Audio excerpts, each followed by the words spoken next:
Good evening, everyone, and welcome to our ninth session of Conversations for the Capital.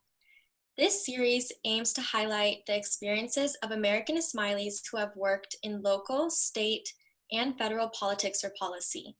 My name is Rifa Tajani, and I'm humbled to be your MC tonight. I am currently a student at the University of Texas at Austin studying business and design. Outside of school, I am serving my second term as the regional lead for UNICEF USA, where I drive local engagement strategy to mobilize over 1,400 Houston UNICEF USA volunteers and build relationships with various congressional offices to encourage legislative support of UNICEF's work and mission. Today, I am thrilled to be introducing our moderator, Noreen Hashim, and our guest speaker, Sean Husson. Sean is an Austin Community College trustee and also serves as the national chairman of the Aga Khan Youth and Sports Board. The Austin Community College system has 11 campuses, 70,000 students, and an annual budget of $350 million. Sean was elected as a trustee in 2016 with more than 120,000 votes. He is the first Muslim elected to public office in the Austin area and was the only Muslim serving in Texas at the time of his election. Sean is a graduate of the Stanford Law School where he was the class valedictorian. He has his master's degree from the London School of Economics and his BA from Tufts University. He was president of the Stanford chapter of the American Constitution Society and was one of the founders of the NAACP Tufts chapter. Thank you, Sean, for joining us this evening. We are so excited to hear from you. Leading our discussion this evening is our moderator, Noreen Hashim. Noreen is a policy and communication advisor for Cook County, Illinois, the second most populous county in the country. Her policy focuses include overseeing the county's criminal justice, economic development, pension, and women's issues commissions. She is also a master's in public policy and administration candidate. Her previous experiences include managing various local campaigns, fundraising, and outreach roles. She has been involved with various nonprofits and volunteer boards, including the Interfaith Ministries of Greater Houston Young Professionals Board, iServe, Justice Advisory Council, and the Women and Girls Commission. Thanks for joining us, Noreen. As a reminder to our audience, if you have any questions, please feel free to submit them using the Q&A function in Zoom. Lastly, it is best to view this webinar in gallery mode so that you can see both speakers at the same time. Without further ado, I'll pass it over to Noreen to get us started. Thank you, Rifa, for that very kind introduction, and thank you, Chairman Sean, for joining us today. Just right up front, I wanted to note that you are speaking in your personal and individual capacity and that you are not representing any current or former employer or as an elected official. Is that right? Right. Thank you. So over the past few weeks, we've been talking to Ismailis in public service that have worked from everywhere, including the White House, the Senate, the State Department, and we've talked to an Ismaili U.S. ambassador and an Ismaili judge. As I understand, you are the first Muslim elected to public office in the Austin area. Why did you decide to run for Austin Community College Board of Trustees? Well, first, Noreen and the entire team, Rifa, thank you all for inviting me to do this, and thank you all for organizing these over the past few months.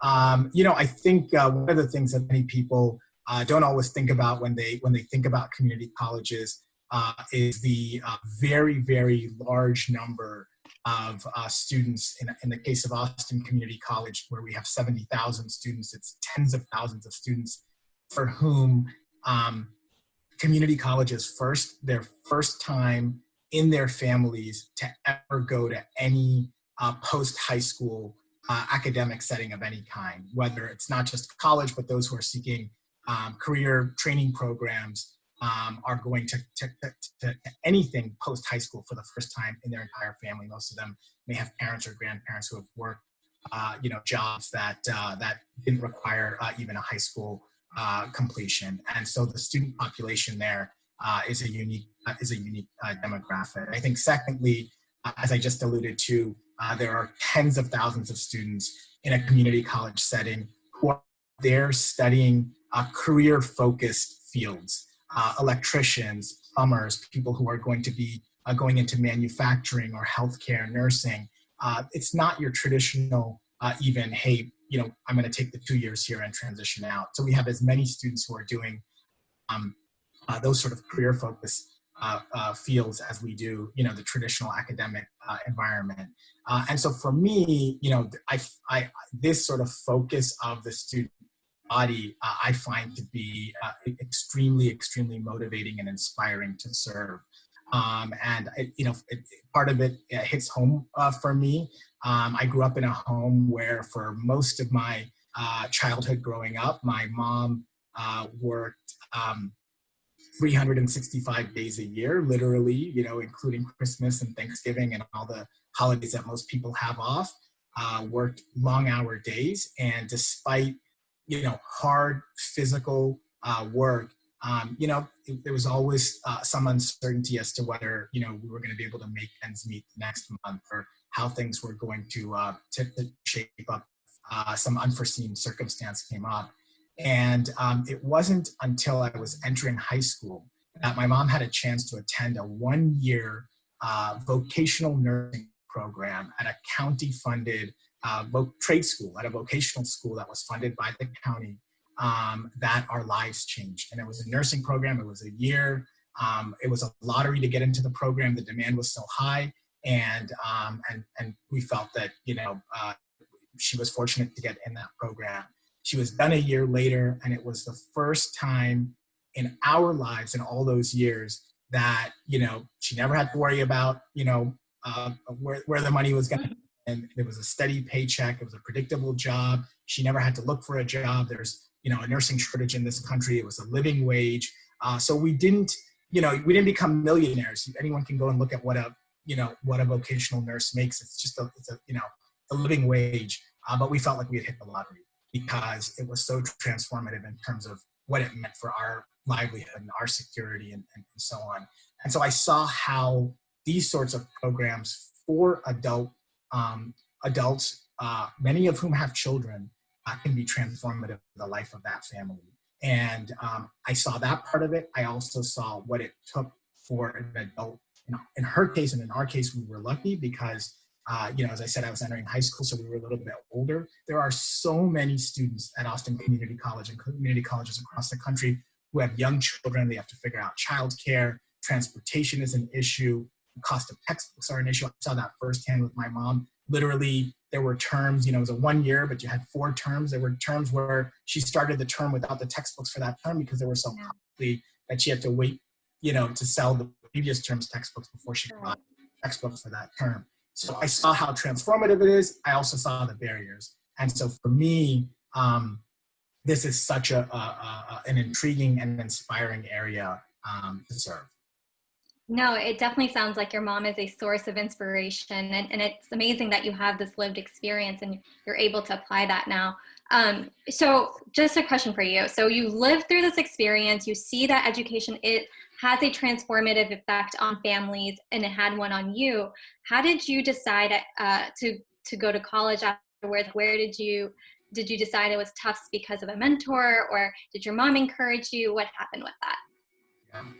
Well, at that time, a resource like the Education Board is today in terms of what sort of guidance it provides to young people didn't exist to the same extent that it does now. I think young people growing up in the Jamaat are really fortunate to have programs like Apollo and College Acquisition. You get to go visit colleges, you get to have a mentor who walks you through. So we didn't have sort of like a mentor in that sense. There were certainly people in our Jamaat Gana at that time. The Jamaat was in a very, very different place. But there were some people in that Jamaat Gana who, we looked up to, or in the city or in the region that we were in. It wasn't in our Jamaat Gana. This is how few people were going to top colleges at the time. It was somebody in another Jamaat Gana, people we knew of. And, oh man, if Zubair can go to T, I can go there, or if Nassim can go to Cornell, like there. And so you kind of learned about it sort of just by hearing the names of these colleges that people went to. And so I looked at the U.S. News. I knew as much. And there were still, education board programs at the time like iStar and other things people your age don't know about, but things motivated us to like do what we needed to do to put a strong application in place, even if they didn't have the same deep bench the education board has now in terms of people who have gone to college who are giving back and paying it forward to the younger generation. So I just took the US News list, and I don't remember how many colleges, the top 25 or something like that, or top 30 or something like that, and said, okay, I'm going to apply to as many of these colleges as I can. And Tufts just gave me the largest financial aid package, and I had to go, where the financial aid was, and so that's how I picked Tufts. Yeah, no, that makes sense. I'm sure though, to pack your bags and go to Massachusetts from Miami, it was probably a huge culture shock. What was move-in day like for you? So again, this is why I'm not just being complimentary of the work that Education Board does, but I really mean something like College Expedition is so powerful because you actually get a chance to go and visit a school. I had never visited any college before. I might have gone once or twice to other colleges, not to Tufts, if I was on a debate tournament or something like that, but I had never visited Tufts. So the first time I saw, where I was going to be for the next 4 years was when I arrived on move-in day. And again, like I said, it's just I went with wherever had the biggest financial aid package. And so I saw it for the first time. I will say it is a huge, and I don't know what students navigate today. I imagine there's some similarities still. It was a huge culture shock to go. I grew up in North Miami, not in Miami. So North Miami my high school was 89% Black, 10% Latino. So literally 99% Black and brown. I came from a very working class community, a very working class Jamaat. And I remember in fact, I remember on move-in day, we got there and, I just had a couple suitcases with me, and I'd taken my sleeping bag with me and didn't even think about it. I was lucky that my mom was able to join me and drop me off. We went one day, she left the next. She had to get me back at work. And I had a sleeping bag with me. I slept on the floor of my dorm room, and my mom, slept on my dorm bed. This was before my roommate was there. Fortunately, we just hadn't thought of any other option. And the next morning, when I got up, and my mom was probably brushing her teeth and down the hall in the same restroom that students were going to use, that freshmen and others were going to use. I saw all these parents come in with their kids, and they were talking to one another, and they had stayed in places like the Four Seasons, and I'd never heard of like a Four Seasons, St. Regis or whatever it is. I don't even remember what the names were, but I never heard of those places in my life. So it was a huge culture shock, and to be very honest, it was a little embarrassing. Your parent is there, using that restroom, and you're 17, and it's just, so that was sort of an introduction to the culture shock that I would expect. Yeah. No, I think your experience, again, it's just this example of how added textures can make an already difficult transition even more difficult. Yeah. So I'm curious, how did you eventually adjust? I know that sounds like it was a rocky transition here for a bit. Yeah. So it was, I had never in my life, as I said, given the demographics of where I came from, both the Jamaat and the community and the school that I went to, I had just never seen that sort of privilege in my life. I would go to the library and borrow textbooks. It's probably illegal. Someone like Jamil might, I might get in trouble. Like that, but I would borrow textbooks and go to Office Depot or Staples or whatever it was over there in Boston, and photocopy the textbooks and make a binder, and those were the books I would take to class every day. And people would go out into the city, into Boston, and if we're late, we'll just take a cab back. And I was like, that cab's like $30, like even if I so it was a huge culture shock for me, and you can feel how well prepared some of those other students were, in terms of the schools that they had gone to. They'd gone to schools, and so what happened for me is I actually was really shook to my core. And I'm a pretty self-confident person. I was pretty self-confident at that time too, but it really shook me. And I didn't have a lot of friends that first year. Looking back, I probably was sort of experiencing some sort of, like crisis, I would imagine. And I made like 3 friends, and one of them happened to be my roommate, and there were 2 others, and they were all Black. From different backgrounds. Some were from the Caribbean, others were from, West Africa. Right. And so what ended up happening is, and I had some thoughts about whether I should stay at Tufts or not, but I don't think I ever seriously thought not continuing. Right. But in my second year, I was like, figuring out where I was going to stay, and these friends of mine were all going to live in the African American house at house, and I was like, man, I really do not like this place, and I want to be around the few people that are like me. And I applied to the African American house. It turned out I was the first non-Black person in the history of the school. Wow. Who decided to live in the African American house, and it was 14 of us. And for me, it was just like the first time I really experienced comfort in at Tufts. And one of my classmates, like her dad was one of my housemates, her dad was a janitor, and that's how she could afford at Tufts. And so that's why, because of the reduced enrollment tuition that they give to students of employees, she was able to afford a ton. So like I found in that space people who the fact that they were racially different actually was almost like we didn't even at some point didn't think about it. As our life experiences were so similar. And so that's kind of how I got comfortable kind of situating myself at Tufts. Yeah. As I understand, while you're in African American House, you also decided to run in the leadership. Tell us a little bit about that.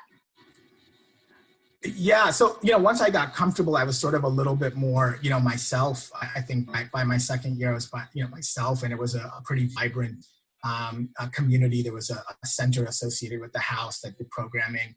I think it's called the Africana Center now.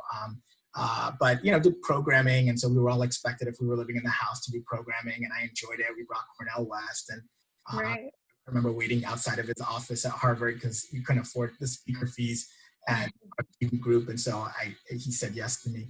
And so we did that sort of stuff, and then my classmates were like, man, or my housemates and the other students in the sort of Black community were like, you're really into this, like you should.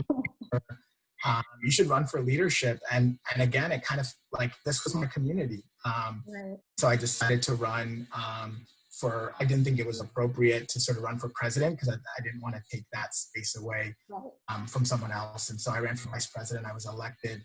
And it was probably like my most formative experience, living in the house and then serving as vice president of what was then the Pan-African Alliance. I don't know if it's still called that, the Black student organization on campus, was my most formative experience while I was there. Yeah, no, that makes sense. It seems like that's where your elected office career kind of kicks off a little bit too. Yeah. So in addition to serving as vice president, what are some other experiences that you did thereafter? Well, so when one of the things is, as I mentioned, and so much came out of this shock that I experienced when I got to college. Right.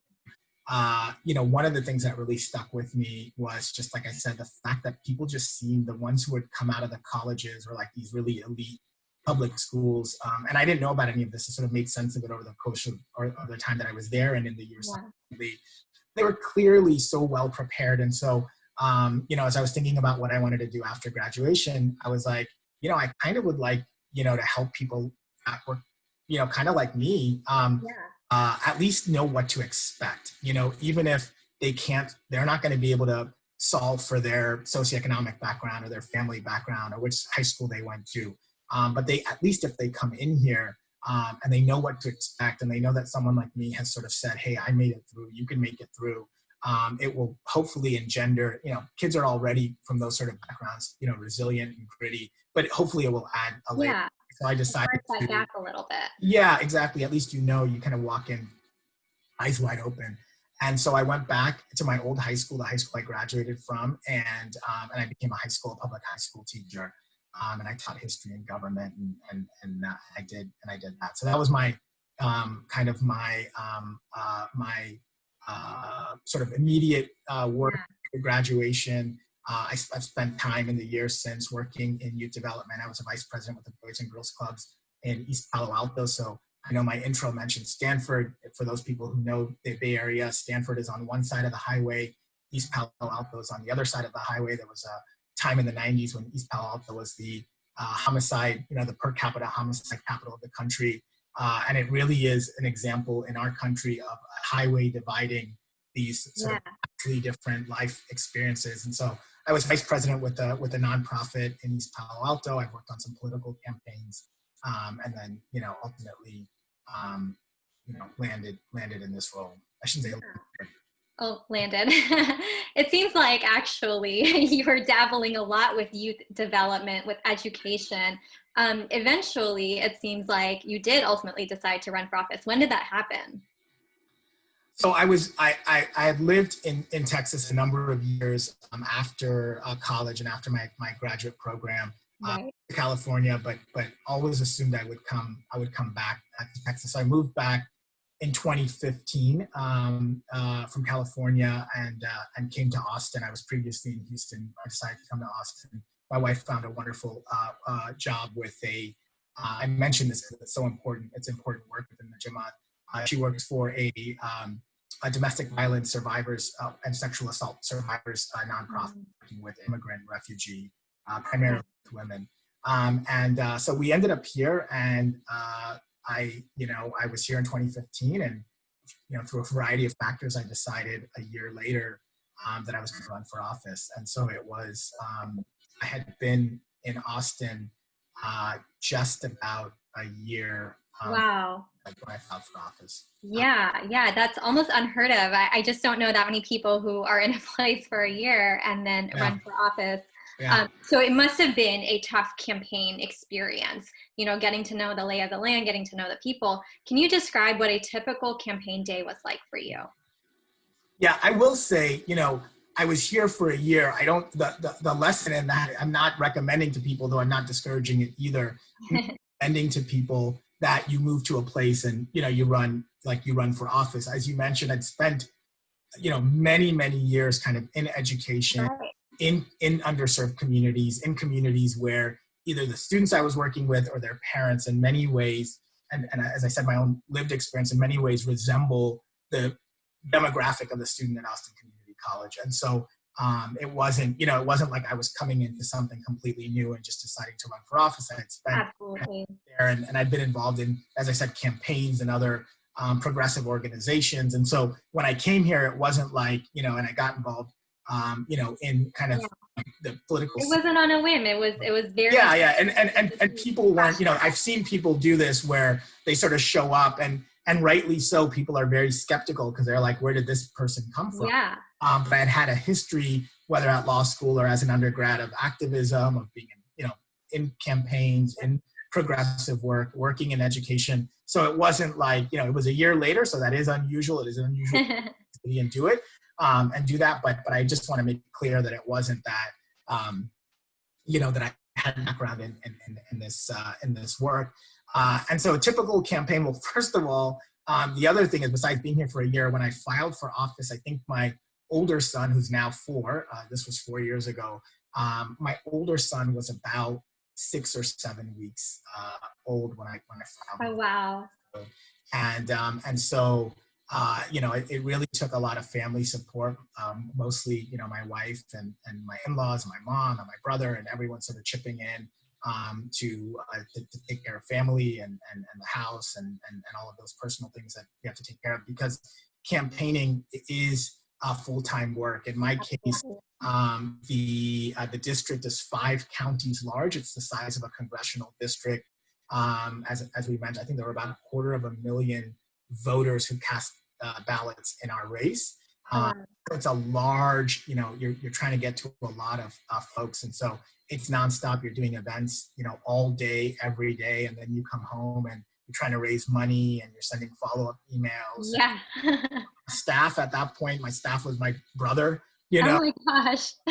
You're figuring out how to get signs to people. And So you're doing it all yourself because the race is so small on the one hand, and because of the, particularities of of how Texas sort of sets up the districts. Your race is massive. It's the size of a congressional race. So you're doing all of the type of training everything that's there. You're going to the candidate forums and debates and all sorts of stuff. You don't have the type of war chest in terms of finances that a congressional candidate would have. Yeah, no, it sounds like it was probably a team effort there. I actually campaigned for a bit, and one of my favorite things was going canvassing. So I'm curious, what are some of your favorite memories from the campaign trail?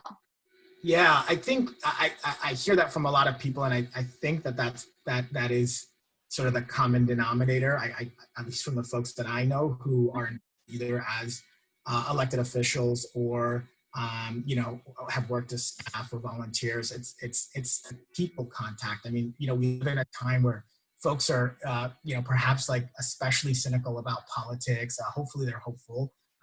But people are sometimes like wondering whether, elected officials are really there to make change. But yeah. I found that voters were so hopeful. And the part that was so humbling about running is how much trust that people put in you. And so my memory, I'm trying to think of one as I'm saying this. I was campaigning, at a picnic with a group of Bangladeshi Americans. It's not a huge community, but not a small one here in Austin. And I was at a picnic, right, meeting people and shaking hands, and someone introducing me to everyone. And out of the corner of my ear, I'll never forget this. I remember hearing somebody say to someone else, "He's one of us," and that always stuck with me. It's the feeling I would get repeatedly in like event after event with Muslim communities, with South Asian communities, Asian Americans, and other communities of color, particularly in immigrant communities of color, was that this feeling that like, this person can relate and this person is sort of one of us. It's almost like people that like this generation that we came to raise in this country is now at a position where they can run. And so that was the part that that has always stuck with me, is this idea that people put this hope in you, and that was a memory that I And I think again, it goes back to your point earlier of like you having this familiarity with the education system across the country and being able to win that trust of this many people. And again, representation and diversity, it's just so crucial in public office. So it sounds like campaigning was going really well for you. I'm sure you had a great time. It's exhausting. Yeah, I know, but it was going well. Yeah. So the election party must have been amazing. The election party was it's, we came out of the we came out of the general election ahead of the second highest vote recipient by about 26,000 votes. So it was a good night in that, we were like, wow, we're ahead by 26,000 votes. It's a lot of voters. The laws here are that you have to clear 50% of the vote total, and there were multiple candidates in my race, and so even though I had 100,000 plus votes, it wasn't enough. The next candidate had 80 something. It wasn't. Yeah, it was split. And Mark, so we went to a runoff. The runoff, I ended up fortunately getting 2/3 of the votes, and it was pretty clear that night, and there's only 2 candidates in the runoff. It was another 5 weeks of campaigning. As much as you enjoy campaigning, and I told you have these wonderful experiences that you remember, it is exhausting. And so the extra 5 weeks was really, you just have to put it out. Yeah, and I'm sure with a 7-week-old, it didn't make it any easier. Yeah, you can see. I'm assuming this is a picture from your swearing in, and that's I got sworn in January of the following year, so November of 2016, and then January of 2017. So he was 6-7 months old at the time. So very, very, very little. Yeah, that's my wife. Mom's behind me, and my brother. The campaign manager. Well, thank you for sharing a lot of the nuts and bolts of politics and campaigning. I know a lot of people don't know about how the runoff strategy actually works and what it entails, because it really, even though it is 5 weeks and it's just a portion of that campaign, I think it takes the most out of you because Yeah, the last 5 weeks are as hard as the first, 3 months or 4 months, whatever, whatever it is. Those Yeah. last 5 weeks are grueling. Yeah. So I know that there's a lot of people on this call. We are coming up near the end of the questions that I'll be asking, but I do want to open it up to whatever questions that any of the attendees might have. So if you have any questions, feel free to drop it into the Q&A or the chat box, and we'll address it in just a few minutes. So moving right along, Chairman Sean, I do want to come to what a role of a trustee is. I know a lot of people know about those bigger federal roles, but I think a lot of what happens legislatively that impacts day-to-day actually happens on a local government level. So can you explain to us what exactly your role is as a trustee and what your priorities in office are? Yeah. Well, as was said in the intro, we've got 70,000 students. We have 11 campuses. We have a $350 million budget. So the trustees of the college set the budget. And so we set the priorities of the college by allocating the dollars where we allocate the dollars. We set the priorities of the college because we are the chancellor's boss. So we evaluate the chancellor, we set priorities for the chancellor and therefore the administration, and then we set general policies for the college. And so I can tell you a few of my priorities since I was elected. One of the things I was concerned about, as I said earlier, a significant, the average community college student across the country is working either a part-time job or a full-time job. We have thousands and thousands of students at Austin Community College who are working full-time jobs and coming to school. And so my concern is that given the demographic I shared with you earlier, given how many are working parents, there's a set of academic challenges that community college students experience. A lot of individuals are not, as strong with their English fluency, or they may not have the opportunities in high school. But the other issue is that there's these life challenges. And we think that, there's life challenges for all of us, when we go to a 4-year, and that's true. But this is a unique demographic. And so for me, one of my priorities was, how do we make childcare accessible so that students are not missing classes or missing exams or not having a chance to study or get tutoring because they have to care about their students. And so I'm really proud that we piloted after I was elected, and through a lot of work over a couple-year period, we were able to pilot a childcare center. We've brought in a nonprofit provider. We've provided the space. We've allocated the funds so our students can come on campus and have their children taken care of at a childcare center. It makes it easier for them to continue along their studies. We funded free bus passes for all of our students. So for transportation issues, that's not a barrier for them. So we're looking at these non sort of academic barriers. And then I talked about, in my mom's case, the textbook issue. And so we've really gone out of our way. We've sought external funding. We've provided our own college funding to fund faculty to devise programs and classes that are textbook free, that use entirely open public resources. They're called amazing. So we now have majors where you can take an entire major, and every single class in that major is doesn't require a textbook. It's textbook free. We have course packs. So we give faculty a stipend. We fund the stipend, and they spend time gathering these resources instead of getting a textbook. So, childcare, transportation, how do you make, even registration easier for our students? There's complex systems. You simplify that. So we focused a lot on these sorts of things. So you're trying to address all of these other barriers that are related to education that sometimes go overlooked because we focus on just sometimes the academic. But that's amazing to hear. I love those initiatives. I think that there should be room for expansion for all of them.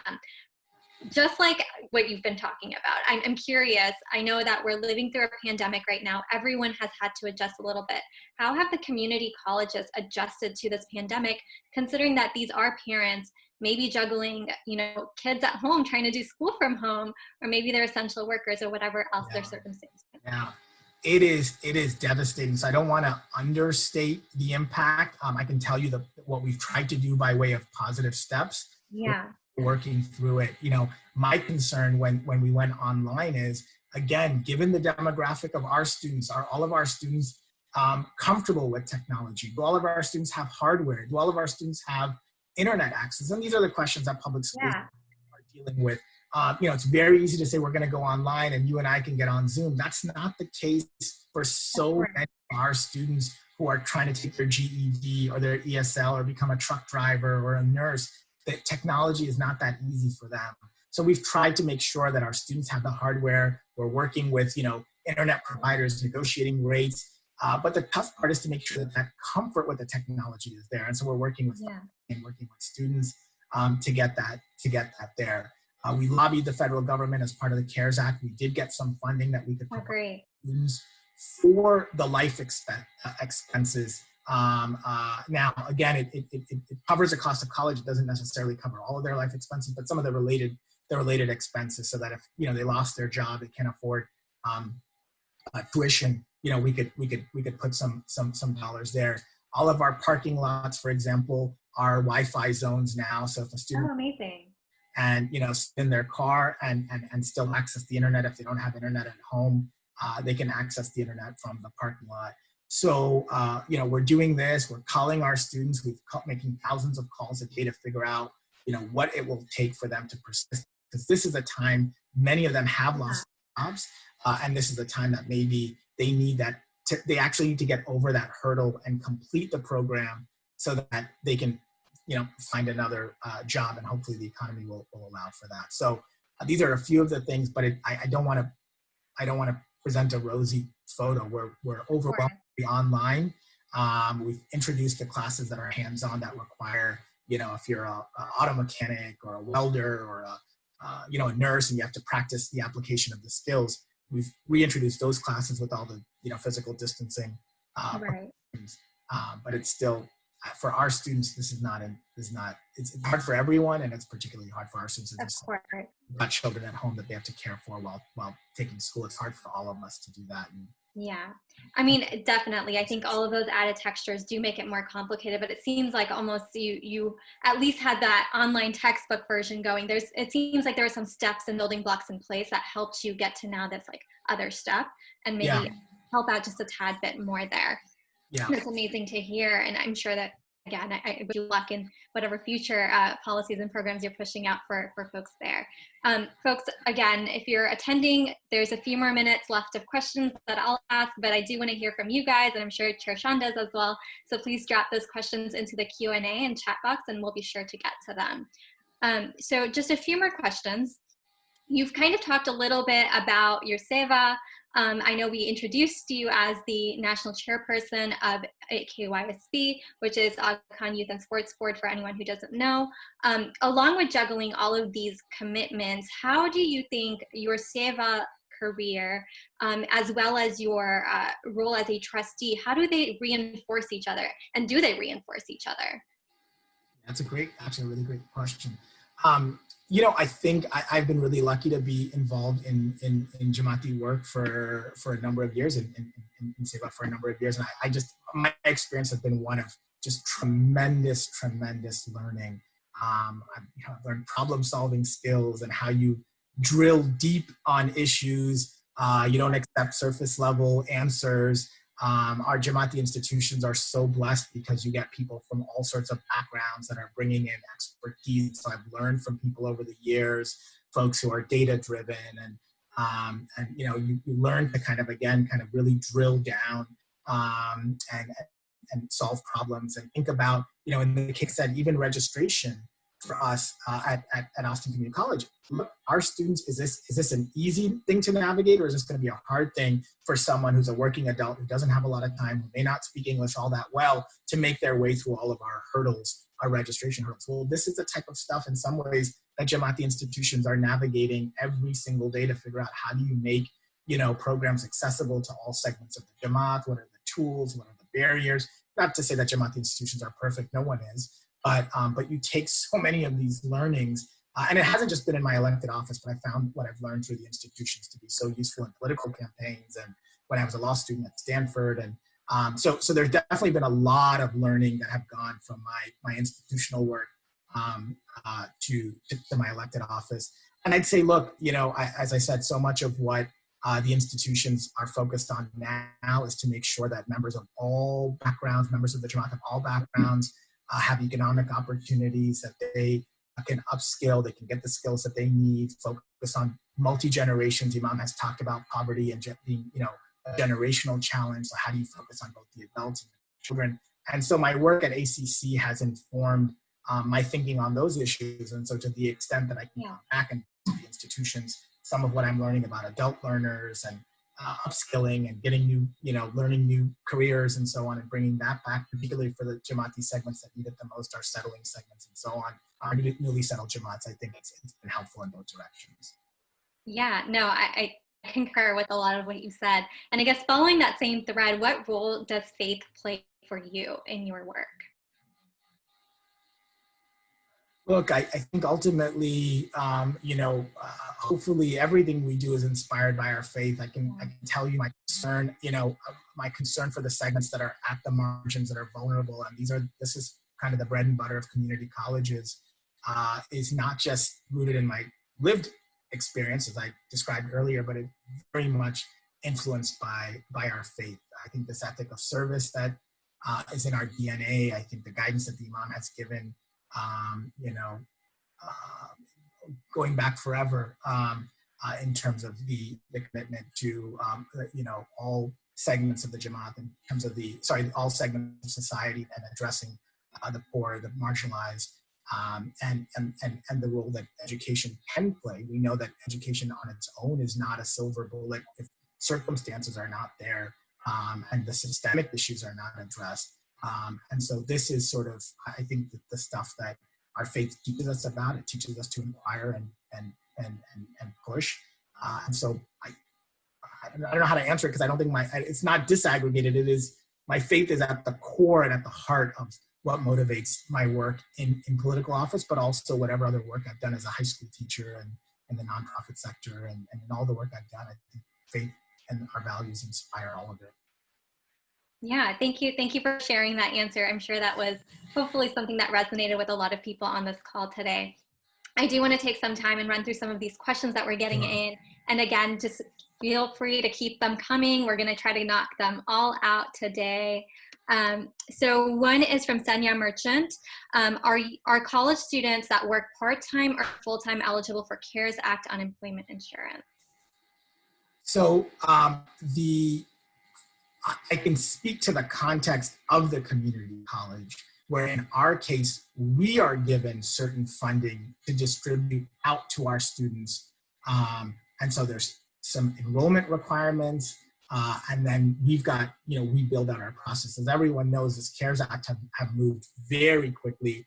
And so the rules are fluid and the policies and the standards are fluid. And so a lot is left on the institutions themselves, the higher educational institutions in some cases, to figure out, hey, you've got this pot of money based on the number of students you have, how are you going to divvy it up? So we've received money specifically to fund direct student aid for our students. We've also received some funding that has allowed us to, pay for the textbooks, the hardware for the laptops and some of the other technology that we've been able to distribute it. So that's how it's worked in the community college context. Thank you. Yeah, and from what I understand, actually, unemployment insurance is usually driven on a state level, so it might actually differ from state to state.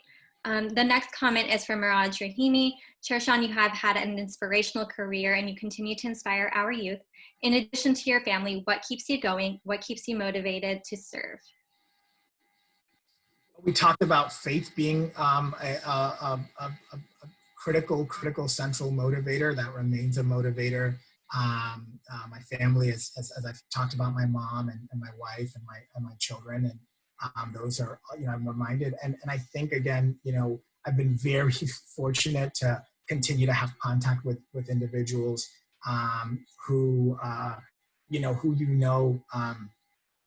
placing their faith in you and their trust in you. And I remember even when I was campaigning, I would get text messages from individuals who would say, hey, this is the first time my spouse has ever voted, but I took my spouse with me to vote. Or somebody texted and said, I'm in tears at the polling location. I never thought I'd get a chance to vote for an Ismaili.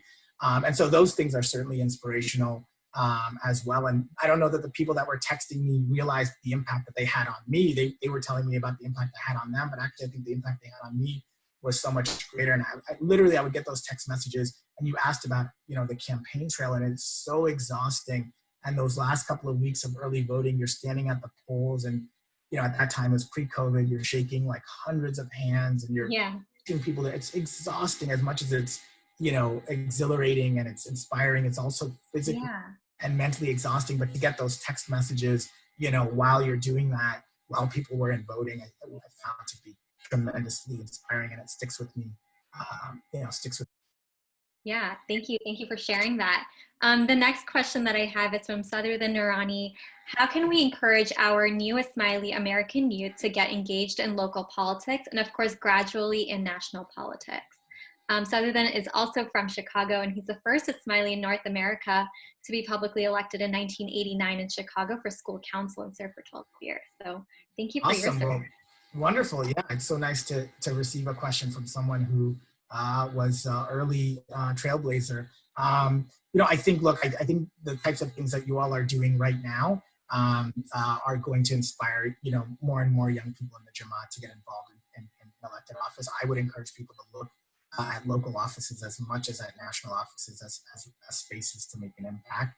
And so I think what you're doing here, we've seen some, private efforts from Jamaati members to encourage others to get involved. The Jamaati institutions themselves are, besides this platform, are, doing a number of activities to encourage Jamaati members to pursue their passions, whatever those passions might be. It might be social work, it might be, teaching, it might be, whatever that case is, and certainly elected office, whether it's running, whether it's working as staff, whether it's working on the policy side, is certainly a part of what is encouraged.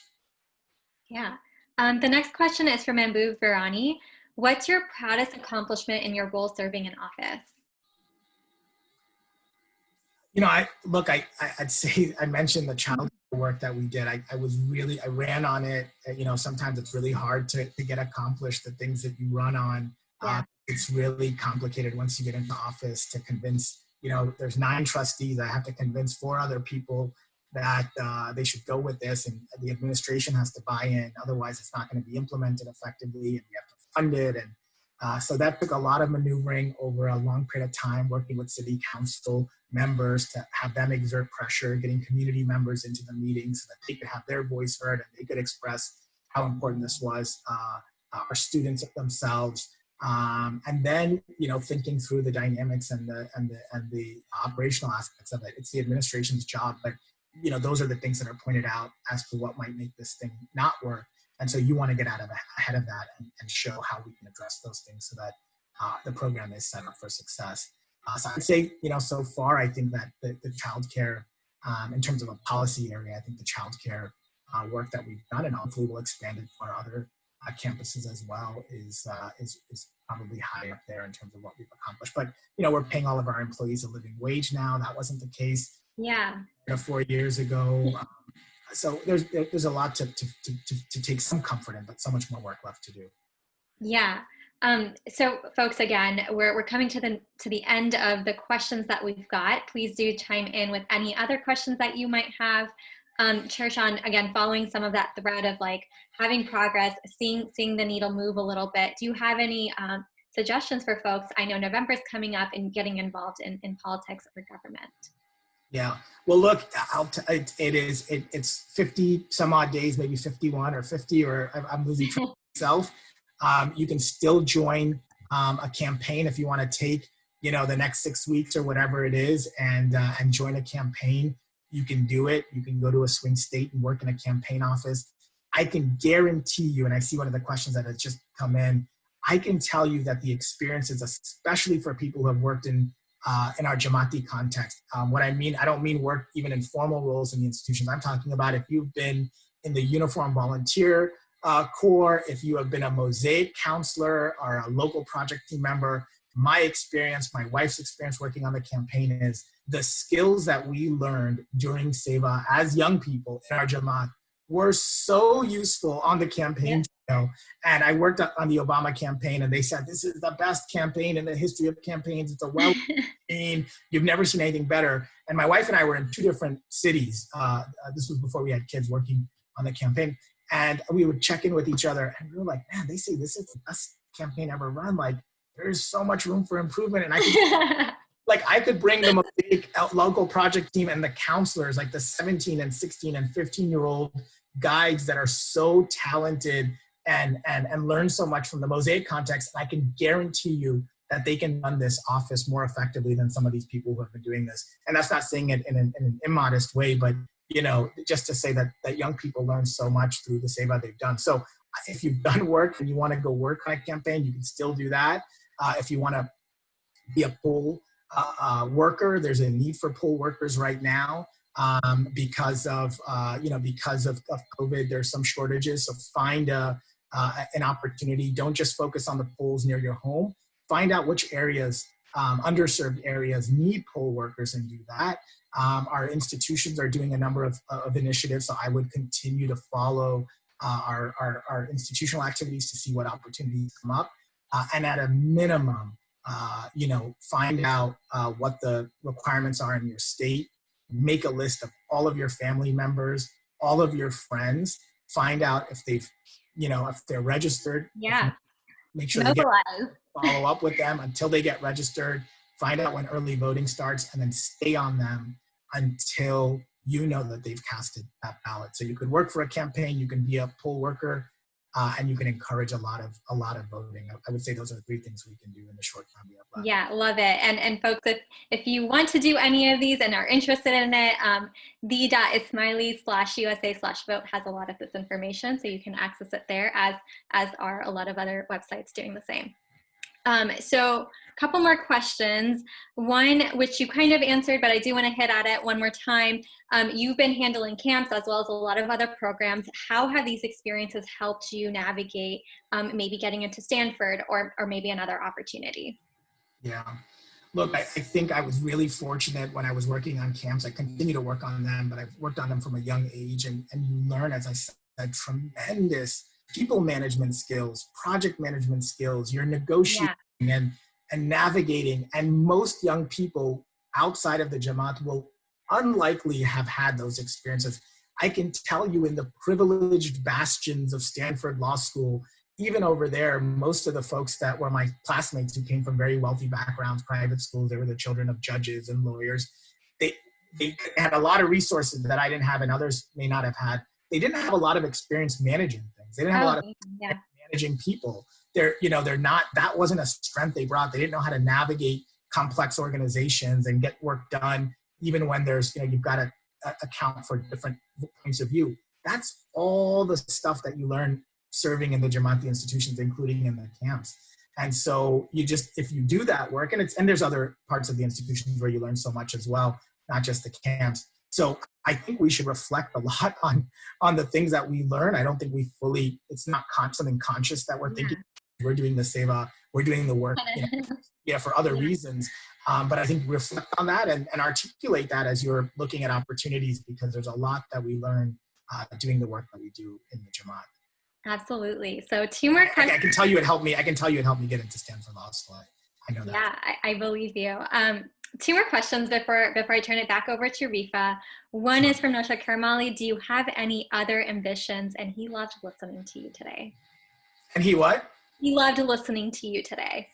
Well, I appreciate it. I know it's nice to get a question from a previous speaker. So it's nice. Look, I think it's a lot to juggle, having kids and being this involved in the Jamaat and then doing this outside. And so, we've decided, we'll take a step at a time and kind of, I have 2 more years in this role and we'll have to see. I think this is one of these things in life where what I have learned is that it's not as important that you just sort of power through one office after the other. I think it's okay to figure out, it's like any other journey. You have to still stay involved in some way to make an impact, but I don't assume that, one thing's done and you move on to the next one. I think you figure out as you get closer. So we've kind of said we're going to take it a step at a time and, make decisions as we get closer to those decisions. I certainly wouldn't say that I wouldn't look at more, but I also don't have, the next thing in mind. So I think that's that's kind of how I think about elected office, and we can impact from the outside, we can impact from within, and so we'll make that decision, in a year or so. But I appreciate getting the question. And the very last Trustee one. council member. Yeah. Yes, thank you, Councilmember. The very last one is actually not a question, it's a comment, but I do want to end with this one because it is very sweet. It's from Faiz Banu Rayani. It is inspiring and a proud moment to see the little boy with the white cap and gown graduating from kindergarten and now getting elected for the office. So proud of you, Sean. That's very nice to receive that note. And I went to school with her daughter, so we were walking across the stage at the same time. So it's very sweet to get that message. Thank you. Thank you everyone for joining. I'm actually going to pass it back over to Rifa for some closing remarks.